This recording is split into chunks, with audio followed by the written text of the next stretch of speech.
Mon nom est M. Onge Patrick, étudiant en licence 1 de philosophie. Ma question ici est la suivante.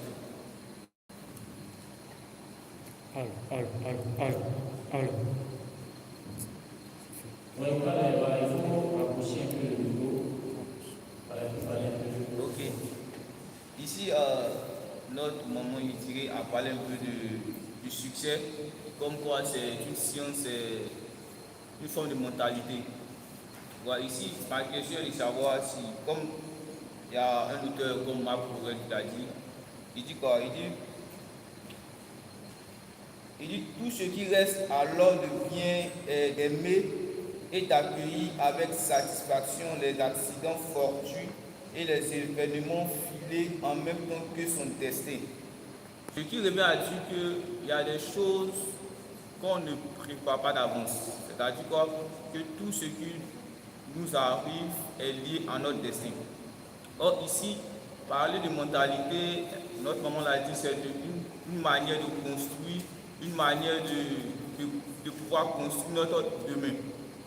Or ici, pour lui, il nous revient à mener à comprendre que on doit rester, pas forcément, on doit rester statique, c'est-à-dire on doit travailler, mais le hasard est une chose qui nous vient de Dieu, c'est-à-dire c'est conflit dans notre destin, c'est le destin qui le veut qu'on soit ici.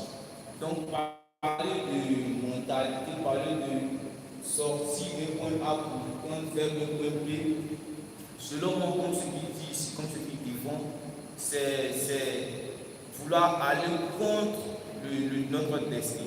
Je ne sais pas si je comprends. Donc ici, est-ce tout le monde est censé réussir?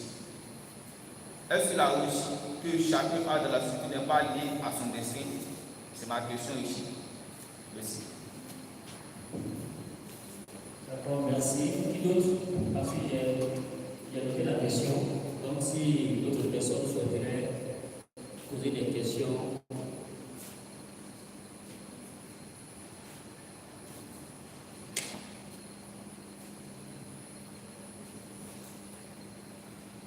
Qui d'autre? Bon, on va essayer de répondre à cette présentation.